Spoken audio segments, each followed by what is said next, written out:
You're listening to the Doctor Is In podcast, brought to you by MartinClinic.com. During the episode, the doctors share a lot of information. As awesome as the info may be, it is not intended to diagnose, cure, treat, or prevent any disease. It's strictly for informational purposes. First of all, why does dysbiosis occur? Why do you end up with more bad bacteria than good bacteria? So what are the causes of that? And it's amazing. So we're just going to go through some of the causes of why this becomes a problem and why it's so extremely common today and is one of the most common conditions that we see in our clinic. Well, first of all, it's antibiotics. You talk about this a fair amount. And antibiotics are the greatest discovery of the 20th century. Think about what medicine, the advance in medicine, took a giant step when antibiotics were discovered in the 1920s. And used, especially when you think of it, they were used to save millions and millions of people's lives, especially in World War II and ever since. So antibiotics are the greatest discovery, no doubt, of the 20th century, but I also call it the curse of the 21st. And the reason is because antibiotics do not differentiate what bacteria they kill. They kill good and they kill bad. And the problem with it, especially like in 1 5-day antibiotic treatment. So you got a ear infection and the doctor says, take these antibiotics for 7 days and finish them up. Okay? 1 5-day treatment will kill all your friendly bacteria. They'll kill the bad guy. They'll kill your infection, but they'll also kill every good bacteria that you have and that you need. So antibiotics are a great thing, but they are probably the number one cause of a lot of leaky gut. Well, and it's interesting that antibiotics, new studies are actually showing that actually leave behind out also a little bit of a toxin, right? That it can just stick around in the system for a long time. And another common cause of bad bacteria overtaking the good bacteria are common anti-inflammatories. A lot of the stuff that you take from over-the-counter or prescription actually kill a lot of the good bacteria, and that allows the bad bacteria to overgrow. And think how common these things are. Yeah, from your Tylenol to your Advil to your aspirin. People take aspirin every day to prevent heart disease. They got joint pain or back pain or whatever, and they're always, people will eat these things like candies. And when you got pain, I understand that. I don't like pain either. But you just need to understand that they also, just like an antibiotic, will kill your friendly bacteria, and people don't realize the significance of that. So another common one that most people don't realize is the idea of plastics, right? And we live in a plastic world. In fact, a couple studies came out earlier this year that really highlighted how much of a problem that plastic has become. In fact, it is so widespread, and this is from an article that was highlighting a few studies, that the fibers are even found in the household dust and the air we breathe. So basically, we are breathing in plastic all the time. They find plastic in the fish, in the food.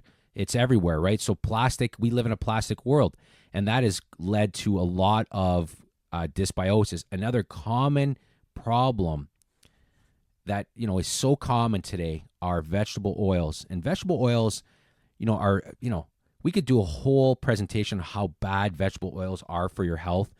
They fooled people with these things because they sound healthy. A vegetable oil sounds healthy, but they're high in a bad type of fat that just it oxidizes. It's no good for you. But the bottom line is that a lot of these vegetable oils, which are found in a lot of pretty much every processed food. Every packaged food is got vegetable oil. Yeah, it's hard not to. Yeah. It's hard to go to a grocery store and find a food, and it's very toxic oil because it's highly industrialized. I mean, I literally could run your car on industrial oils, vegetable oils. If you look, if you go on YouTube and you just kind of look up and watch a video on how it's made, I mean, there's absolutely nothing good about it, but it's so common. But the bottom line is studies have found that. This is one, highlight from one study that they found that the corn oil or linoleic acid, which is the which is common in a lot of these vegetable oils, by itself results in dysregulation of intestinal integrity, leading to increased gut permeability. So basically, what they're saying is vegetable oils lead to leaky gut. Yeah. That's basically what they're saying. So think of all the processed foods, all the packaged foods, all the stuff that Any middle aisles of your grocery store. Oh yeah, just loaded with oils. it. So basically, From crackers to ketchup to you name it. So between plastics and antibiotics and this is the reason why most people do have issues with leaky gut at some point. Also, this is another common. People do not understand because your gut is so involved with your brain and it produces serotonin and it's so influenced by your emotions.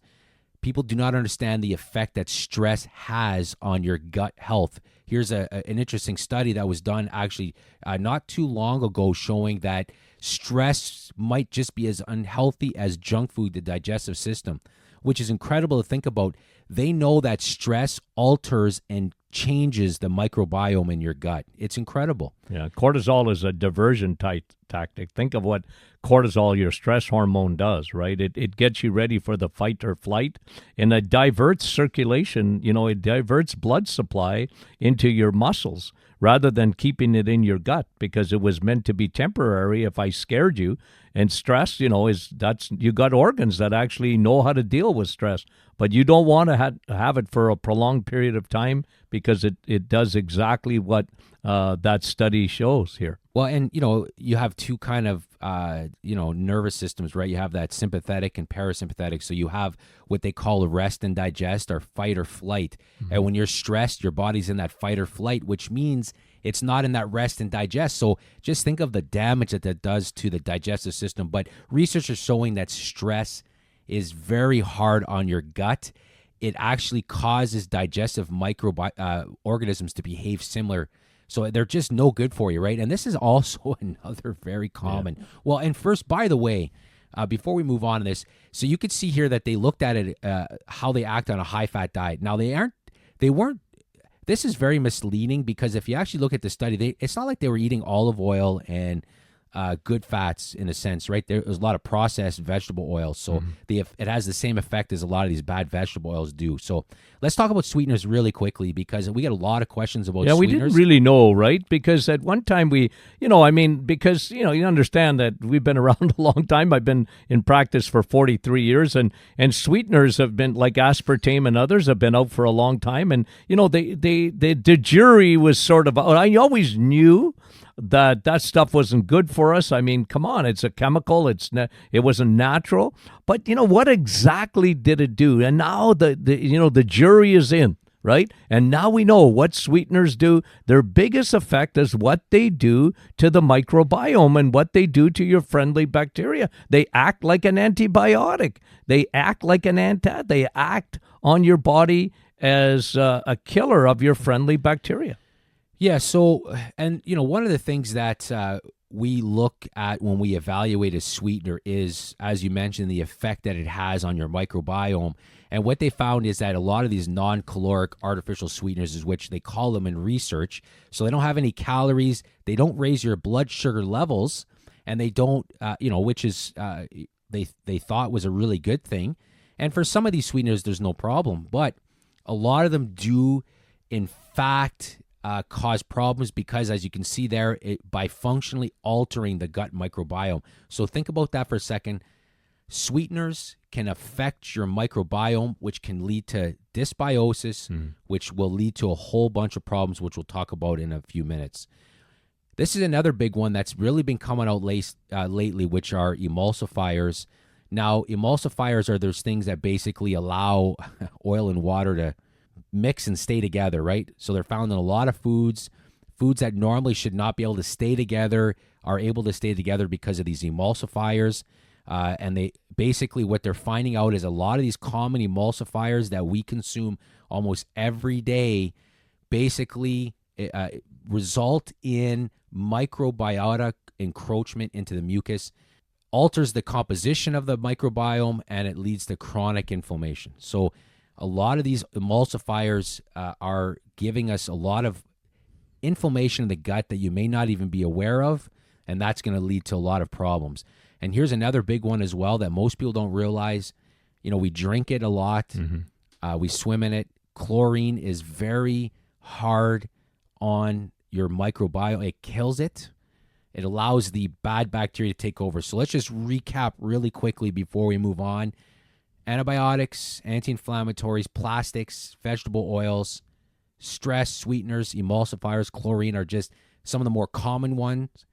We can spend almost all day going through all the reasons why you end up with more bad bacteria than good, but those are the more common ones that basically, and this is something that you say all the time, everything you do in a day essentially kills your good bacteria. You've reached the end of another Doctor is In podcast with your hosts, Dr. Martin Jr. and Sr. Be sure to catch our next episode, and thanks for listening.